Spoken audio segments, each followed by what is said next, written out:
예, 오늘 말씀은 역대하 23장입니다. 역대하 23장 제사장 여호야다의 개혁이라는 제목입니다.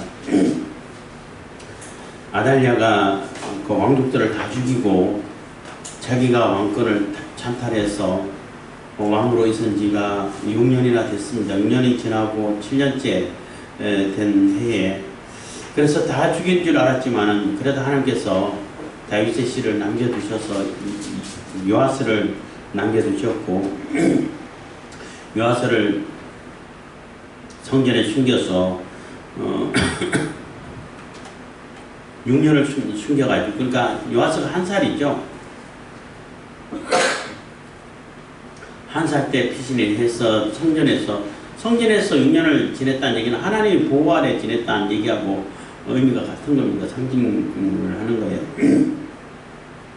그래서 7살 됐을 때, 7년 됐을 때 이제는 그 왕위를 되찾아야겠다 하는 그러한 계획을 가지고 여호야다가 온 유다를 돌아다니면서 그 방백들하고 또 지도자들 또 군사들 다 이렇게 암암리에 그 서로 이제 언약을 해놓고 섭외라 해야 되나, 언약이라고 해야겠죠.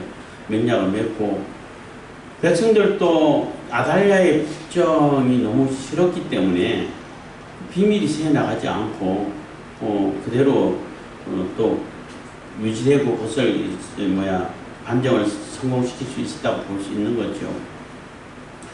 그 요람이라든지 아시아라든지 아달랴 이 세 사람의 통치 기간 동안 한 15년 되는데 15년 동안 나라가 엉망이 됐겠죠.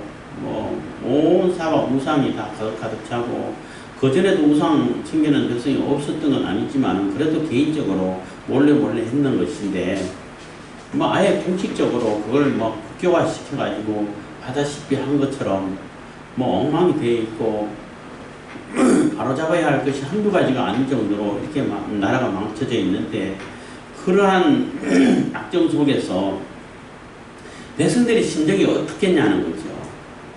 하나님 율법을 따라서 말씀을 잘 지키고 말씀을 따라서 행하면서 하나님 보호 아래 있을 때 하고 그 하나님의 율법이 사라지고 하나님 말씀이 사라지고 그 우상 바알과 아세라 우상 속에서 그냥 그 폭정 가운데 지내던 15전하고 비교가 되겠죠. 그렇잖아요.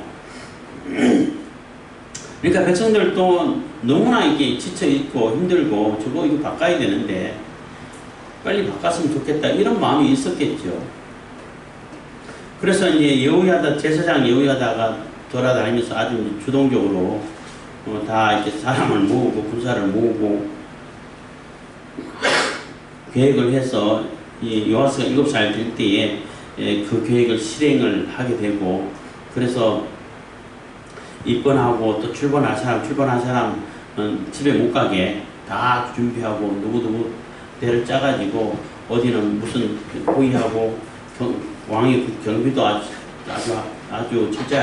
철저하게 하고 성전 경비도 철저하게 하고 그래서 아무나 들어오지 못하게 하고 이렇게 해서 우선 성전에서 그 요아스의 즉위식을 먼저 했어요.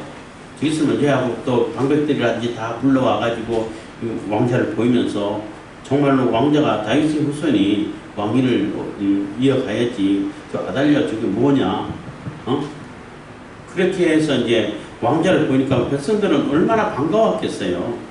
저거 이렇게 빨리 처리하고 다윗의 왕조가 이어져 가야 되는데 다윗의 후손이 다 이렇게 학살당했기 때문에 없는 줄 알았다가 전혀 그렇지는 않았겠죠. 뭔가 대책이 있지 않았을까 이렇게 생각하다가 어쨌든 소문 듣기도 했을 거고 이제 그 혁명을 계획을 이렇게 모의하고 같이 이제 의논을 할 때 왕자가 있다 할 때 소문만 들었지만은 직접 눈으로 본 건 처음이잖아요.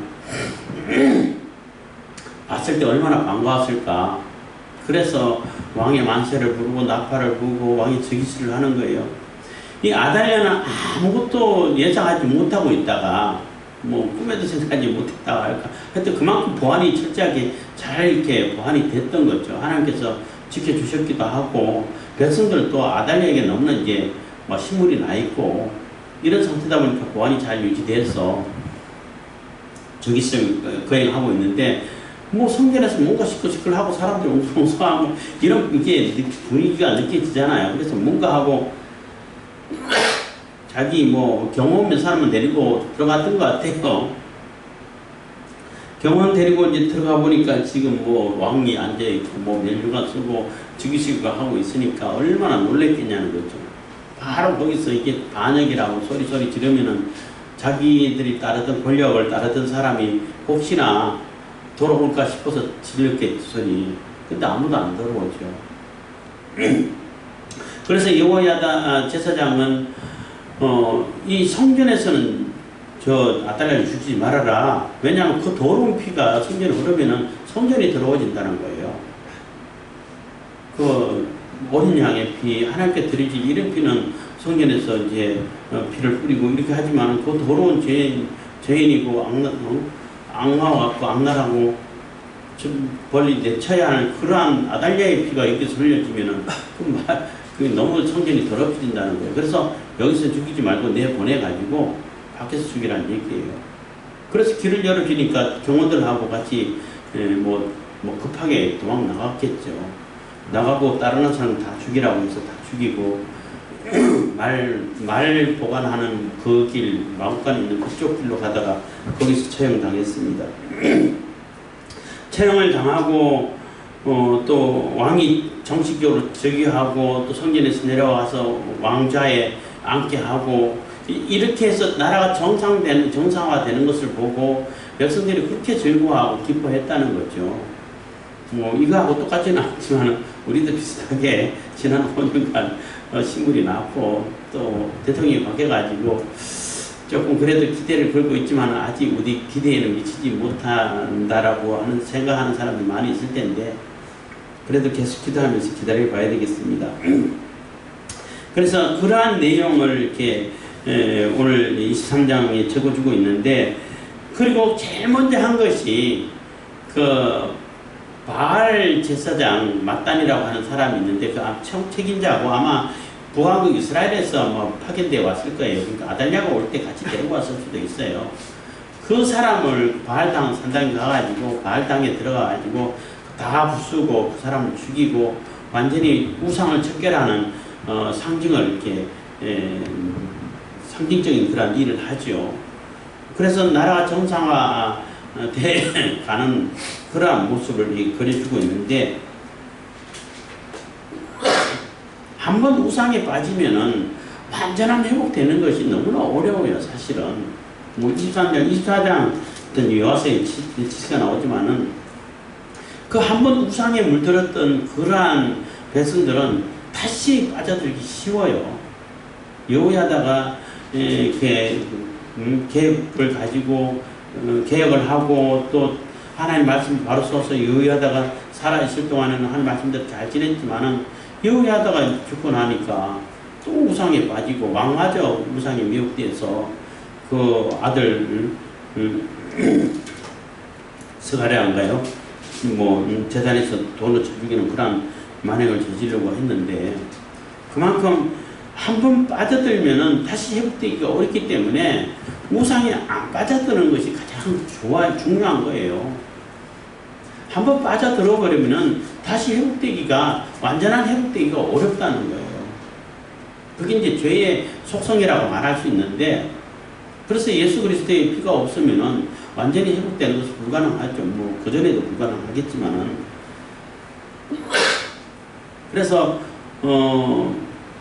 그만큼 죄에 빠지고 우상에 빠지는 것을 우리가 경계를 해야겠지만은 빠졌다 할지라도 다시 회복할 수 있는 길을 열어주셔서 개혁하고 회복할 수 있으면 다시 회복해서 정상화를 해야 된다는 거예요. 다시 돌이켜야 된다는 겁니다.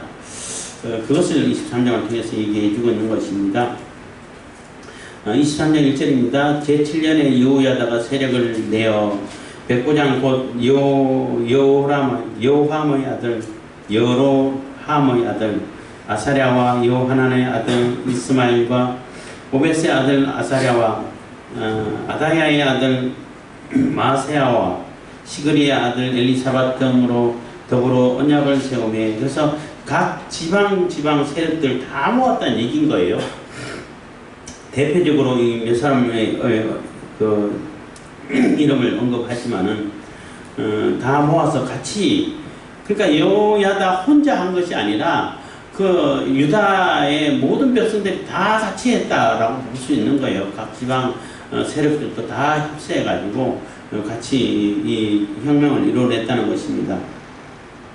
2절입니다. 저희가 유다로 두루 다니며 유다 모든 고을로서 레위 사람과 이스라엘 족장들을 모아 예루살렘에 이른지라. 그래서 유다로 두루 다니며 유다 모든 고을로 레위 사람과 이스라엘 족장들을 모았다고. 그래서 모든 백성들이 다 참여했다고 얘기를 하는 겁니다. 그래서 어떤 특정 세력 한 부류만 그 개혁을 시작해가지고 이렇게 혁명을 이룬 것이 아니라 모든 백성들이 다 지지하고 다 동참했다는 것을 이렇게 얘기를 해주고 있는 거죠. 3절입니다.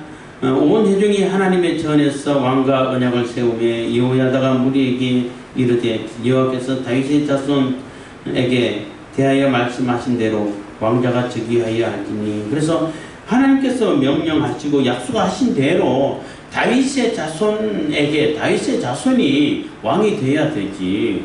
저 아달랴 저 애가 뭐냐? 저 여인이 뭐냐?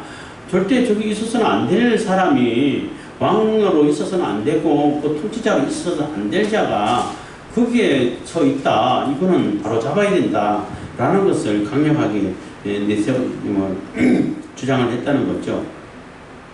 4절 이제 너희는 이와 같이 행하라. 너희 제사장과 레위 사람 곧 안식일에 입번한 자의 3분의 1은 무리를 지키고 문을 지키고.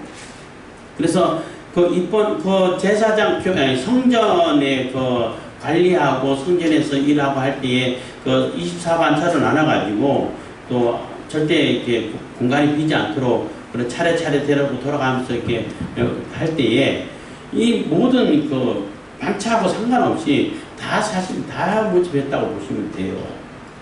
그래서 임무가 끝난 사람들 집으로 가야 되는데 집으로 가지 말고 기다려 대기해.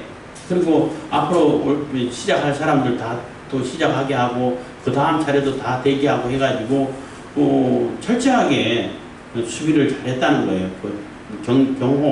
경비를 잘 썼다는 겁니다.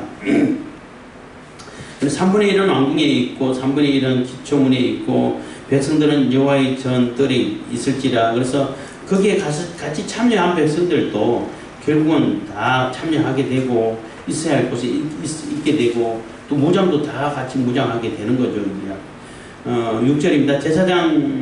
제사장과 수종들은 레위 사람은 거룩한 적 여호와의 전에 들어오려니와 그 외에 다른 사람은 들어오지 못할 것이니 모든 백성은 여호와의 명하신 바를 지킬지며. 그래서 하나님의 명령에 따라서 성전에도 아무나 그냥 혁명한다고 해서 아무나 들어가고 그래서는 안 된다는 거예요. 하나님 말씀대로 하나님 법대로 성전 안에 들어갈 수 있는 자는 레위인과 제사장밖에 안 되니까 레위인과 제사장이 무장을 해가지고 들어가는 것이고, 일반 백성들은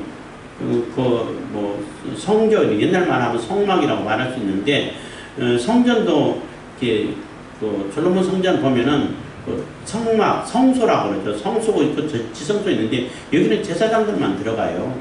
그리고 그 밖에 있는 그 마당 뜰이 있는데 거기는 레위사람까지 들어갈 수 있어요. 제사하고 번제단 있고 하는데 거기까지는 레위사람까지만 들어갈 수 있어요.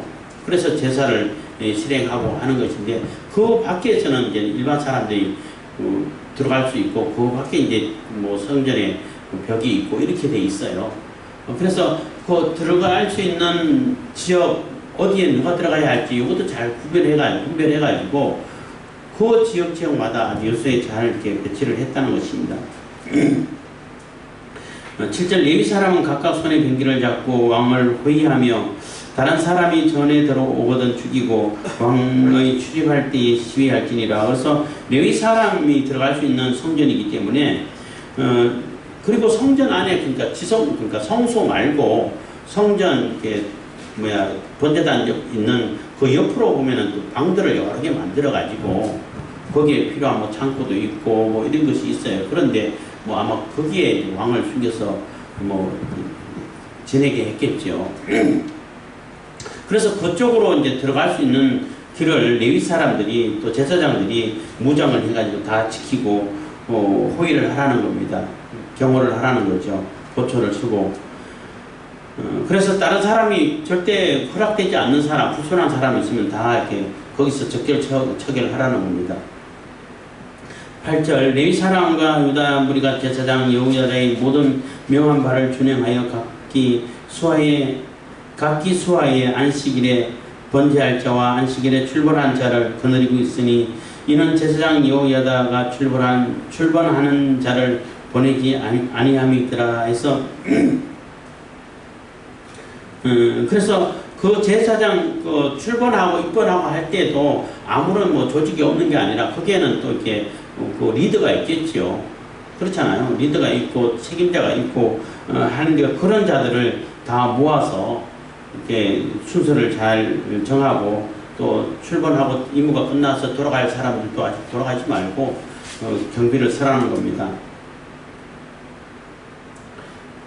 9절입니다. 제사장 여호야다가 하나님의 전 안에 있는 다윗 왕의 창과 큰 방패와 작은 방패를 백부장들에게 주고 또 백성들로 각각 손에 병기를 잡고 왕을 호위하되 전 우편에서부터 전 좌편까지 당과 전 곁에 서게 하고 그래서 성소도 있는 그 바깥에서 이제 주로 행사를 많이 해요. 그래도 그건 이렇게 큰 넓은 범위로 보면 성전 안이 되는 거죠. 제사장들까지는 못 들어가지만 그 바깥에서 주로 행사를 하고 왕 즉위식도 하고 뭐 거기서 왕이 연설을 하기도 하고 그래요. 그러니까 제일 외곽에 있는 성전 벽이 있으면은 그 안에도 이제 성전이라고 표현할 수 있는 거죠.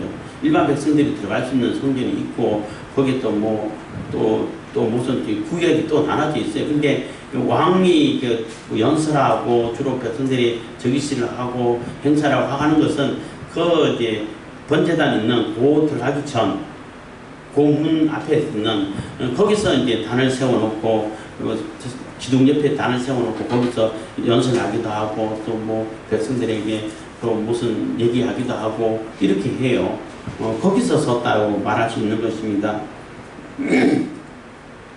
그래도 문지기들은 이제 레위 사람들이 다 하고 하죠. 그래서 거기에 백성들이 다 백부장들이 모여 있는데 다 무장을 시켰다는 겁니다. 11절 무리가 왕자를 인도하여 내어 면류관을 씌우며 율법책을 주고 세워 왕을 삼을세 여호야다와 그 아들들이 제게 기름을 붓고 모두 왕의 만세를 부르니라 해서 우리가 왕자를 인도하여 내어 멸관을 씌우며 이제 즉위식을 하는 거예요. 율법책을 주고가 아주 중요한 얘기인 겁니다. 무조건 너 왕이야, 지금부터 왕이야 하고 준 것이 아니라 왕인데 그 왕이 어떻게 통치해야 되냐, 이 법을 따라서 하라는 얘기예요. 왕이라도 네가 왕이라고 해가지고 왕은 뭐 법 위에 있어 해가지고 뭐 내가 말하면 그 법이야. 뭐 저희 김정은, 김일성 그렇게 했잖아요. 거기 북한에도 헌법이 있어요. 어떤 뭐 유튜브에 잠깐 나왔는데 제도는 북한이 아주 잘 돼 있다는 거예요. 그 잘 돼 있으면 뭐 할 건데 하나도 지키는 사람이 없는데 아무 소용 없는 거잖아요. 그래서 제도가 잘 돼 있다고 말하면 안 돼. 그냥 헌법만 그냥 나름대로 이 헌법대로 하면은 이 좋은 사회 되겠는데 할 설계할 정도로 잘 적어 있다는 거예요. 근데 그 헌법이 뭔 소용이 있어요? 아무도 안 지키는데. 백성도 그 헌법을 근거로 해가지고 이렇게 그 생활을 하게끔 하는 것도 아니고, 김일성 말 한마디, 김정일 말 한마디면 그거 다 그냥 무효가 되잖아요. 그거 아무 소용없네. 그래서 북한이 제도가 잘 돼 있다라고 말하면 안 돼요. 북한에 무슨 제도가 있어요? 그냥 독재밖에 없어요. 제도는 그냥 그들 기분 상한 대로 기본에 따라 움직이는 것이 그게 제도야. 북한의 제도가 잘 돼 있다고 말하면 안 돼요. 그것처럼 법이 있지만은 법을 안 지키면은 아무 소용 없는 거예요. 그냥 내 기분에 따라서 감정에 따라서 모든 것이 다 처리하게 되면은 그거는 법치가 아니죠. 그런 사회는 정말로 이게 뭐 지옥과 같은 삶이 되는 겁니다. 근데 왕을 세울 때 율법책을 줬다는 얘기는 네가 왕이지만 하나님의 법을 따라 가지고 하나님의 하나님을 대리해서 통치하는 거야. 이 법을 근거로 통치해야 돼. 백성들을 통치해 갈 때 네 기분 따라서 네 마음대로 하는 거 하면 안 되고 이 율법을 근거로 하나님께 주신 하나님의 법을 근거로 통치해야 되는 거야. 라는 얘기가 되는 겁니다. 율법을 지켜줬다는 얘기는. 그래서 여기서 법치가 나오는 거죠. 그래서 대통령이 아무리 바뀌어도 그 헌법에 근거해가지고 통치 행위를 해야 되고 지도를 해가야 되는데 지난 5년 동안에 그 헌법이 다 그냥 뭐 무시되는 경우들이 너무 많았죠. 헌법 있으나 마나 한 것처럼 자기들 기분 따라서 다 북한처럼 그렇게 해가는 경우들이 너무 많았죠. 탈북 어민들 강제 북송시키는 것도 그 헌법 위배예요.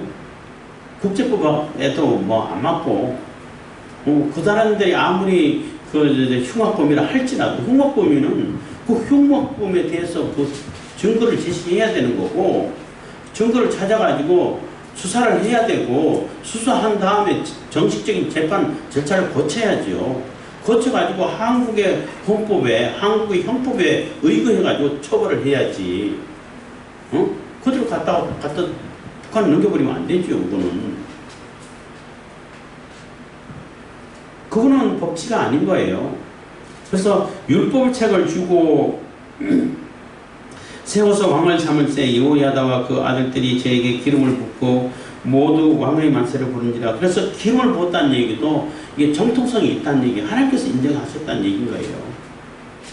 그래서 정통성이 왕위를 이어가는 정통성이 여호와에게 있다는 겁니다. 그래서 반대로 아달랴는 기름 붓고 이런 거 안 했잖아. 왕이 아니라는 얘기인 겁니다. 12절입니다. 아달랴가 백성들이 분주하며 왕을 찬송하는 소리를 듣고 여호와의 전에 들어가서 백성에게 이르러. 그래서 아달랴는 전혀 상상도 못하고 예상도 못하고 그만큼 이렇게 안보가 잘 이렇게 보안이 유지됐다는 겁니다. 그런데 너무나 분주하고 웅성웅성하고 성전에서 사람들이 뭐 하는 거지? 나도 모르게 하고 이제 아무런 준비도 없이 자기 경험 몇 사람만 데리고 성전에 갔다가 엄청나게 놀란 광경을 보게 되는 겁니다. 13절 들어가 백성에게 이르러 봄에 13절 봄에 왕이 전문 기둥 곁에 섰고 장관들과 나팔수가 왕의 곁에 모쳤으며 국민들이 즐거워하여 나팔을 불며 노래하는 자는 주악하며 찬송을 인도하는지라. 이에 아달랴가 옷을 찢으며 외치되 반역이로다 반역이로다 하네. 그러니까 아달랴가 얼마나 충격받았겠어요. 다 자기 아래 그냥 자기 권세 아래 있는 줄 알았는데 엉뚱하게 여기 왕을 세워놓고 저기식을 거행하고 있으니까 그렇게 소리 지르니까 여호야다가 14절입니다. 제사장 여호야다가 군대를 거느린 백부장들을 불러 명하여 가로되 반열 밖으로 몰아내라. 무릇 저를 따르는 자는 칼로 죽이라 하니 제사장의 이 말은 여호와의 전에서는 저를 죽이지 말라 합니다. 그래서 여호와의 전에서는 더러운 자의 피가 흘려서는 안 된다는 거예요. 그래서 성전 밖으로 내보내가지고 성전 밖에서 죽이라는 얘기예요. 살려두라는 얘기가 아니고. 이에 무리가 길을 열어주고 저가 왕궁 미문 어귀에 이를 때에 거기서 죽였더라. 그래서 왕궁 미문 어귀에서 뒤에서 보면은 마길이라고 하는데 말을 주로 마구간이 있고 말을 보관하고 관리하는 그런 길이 있나 봐요. 그 길에서 이렇게 처형을 당했다는 것입니다.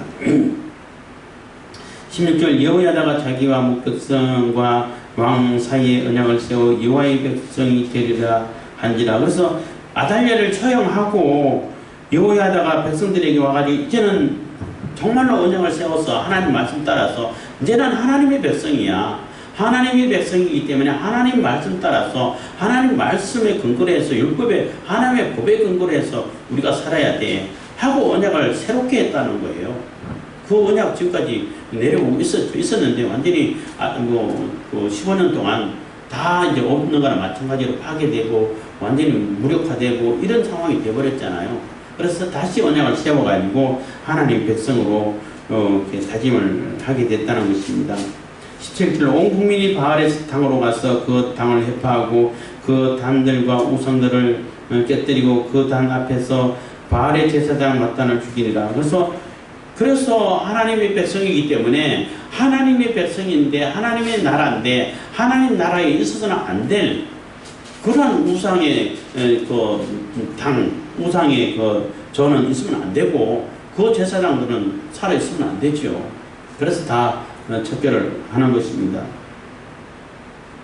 18절 여호야다가 여호와의 전에 직원을 세워 제사장 레위 사람의 수하에 맡기니 이들은 다윗이 전에 그 반차를 나누어 여호와의 전에서 모세의 율법에 기록한 대로 여호와께 번제를 드리며 자기의 정한 규례대로 즐거이 부르고 노래하게 하였던 자들아 해서 그래서 직원을 세워서 그러니까 15년 동안 성전 제사도 사실 많이 파손되었다고 해야 되나요? 좀 파행으로 진행됐다고 볼 수밖에 없을 거예요. 왜냐하면은 그 여호와 하나님의 그 신앙과 성전을 대수습 못하게 방해했을 거고 지난 정부에서 교회를 엄청나게 방해를 심하게 했죠. 예배도 못 드리게 만들고 그래서 어르신들이 전쟁 때도 6.25 전쟁 때도 예배는 다 드렸는데 전쟁도 아닌데 어떻게 예배도 못 드리는 이런 세상이 오냐고 그렇게 한탄하는 어르신 분들이 계셨는데 정말 말도 안 되게 그러니까 교회는 모이면 안 되고 교회 아닌 다른 단체에서는 클럽 같은 데는 술 먹고 치팅하면서 마주보고 얘기하고 같이 땀 삐삐를 흘리면서 춤추고 하는 데는 그거는 괜찮아. 거기는 코로나 바이러스가 안 가나 봐. 근데 방역 다 하고 손소독 다 하고 마스크 다 끼고 같은 한방향으로 예배 드리는 건 안 돼. 거기는 코로나 바이러스가 엄청나게 심하게 활동하는가 봐. 그렇게 해서 교회 못 가게 하고 아이들 교회 가는 걸 다 차단시켜버리고 예배 못 드리게 하고 20% 10% 해가지고 몇 명만 앉아가고 예배 위원 몇 사람만 모여가 예배 드리게 만들고 이렇게 해서 예배 못 드렸잖아요. 그것도 일종의 파행이라고 볼 수 있는 거죠. 그런 식으로 아달랴가 있을 때 성전 제사가 성전 예배가 제대로 행해졌겠냐는 겁니다. 그래서 그걸 다 다시 회복시켜서 정상적으로 해야 될 대로 파차를 따라가지고 하게끔 했다는 거예요. 그래서 기쁘고 즐겁게 노래 부르고 예배를 기쁜 마음으로 드렸다는 겁니다. 19절 또 문지기를 여호와의 전 여러 문에 두어 무릇 아무 일에든지 부정한 자는 들어오지 못하게 하고 그래서 성전 경비도 문지기도 제대로 세워서 반찬을 따라가지고 경비 서게 해서 부정한 자는 못 들어게 잘 이렇게 했다는 것입니다. 20절 백부장들과 존귀한 자들과 백성의 방백들과 온 국민을 거느리고 왕을 인도하여 여호와의 전에서 내려와서 위문으로 쫓아 왕궁에 이르러 왕을 나라 보좌에 앉히며 그래서 성전에서 즉위식을 거행하고 거기서 계속 있으면 이것도 정상적인 왕이 아니죠. 원래 왕자리에 돌아와야지. 그래서 아달랴를 다 척결하고 아달랴를 다른 자들 다 숙청했겠죠. 하고 또 그 따르던 바알의 제사장 바알당도 다 부수고 바알 제사장 마탄도 다 죽이고 그 마탄을 죽였다는 얘기는 바알을 따르고 아달랴를 따르던 그러한 사람들을 다 숙청했다는 얘기예요. 그러나 이제 정상화시켜서 왕자에 모셨다는 겁니다. 21절 온 국민이 즐거워하고 성중이 평안하더라. 아달랴를 우리가 글로 주겠더라. 그래서 온 국민이 즐거워하고 이제는 정상화되고 회복되고 하나님 말씀으로 돌아오니까 이렇게 기쁘고 즐겁고 자유롭고 평온하고 평화가 이루어지고 이러한 좋은 세상을 15년 동안 누리지 못했다는 거예요.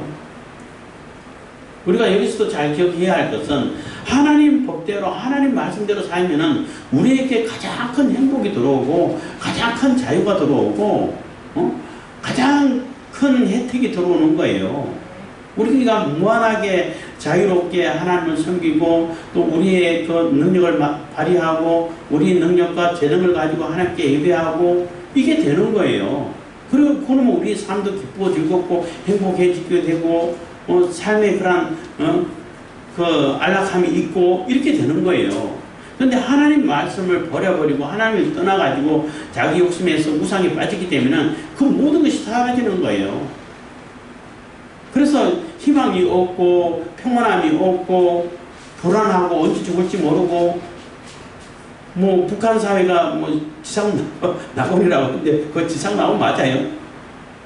일반 인민들은 인민대라 그러죠. 완전히 소모품으로 쓰고 노예로 쓰죠. 죽어도 그냥 갖다 버리면 되니까 애달파지도 않아. 그래서 상위 1%, 0.1% 이런 사람들만 완전히 뭐 부를 누리고 사는데 그 사람들도 뭐 행복하게 사나요? 언제 죽을지 몰라가지고 불안에 떨고 살잖아. 심지어는 김정은이도 자기 언제 죽을지 몰라가지고 불안해가지고 폭식을 하다 보니까 뚱뚱해진다고 미국 CIA인가? 거기서 분석을 했더라고요.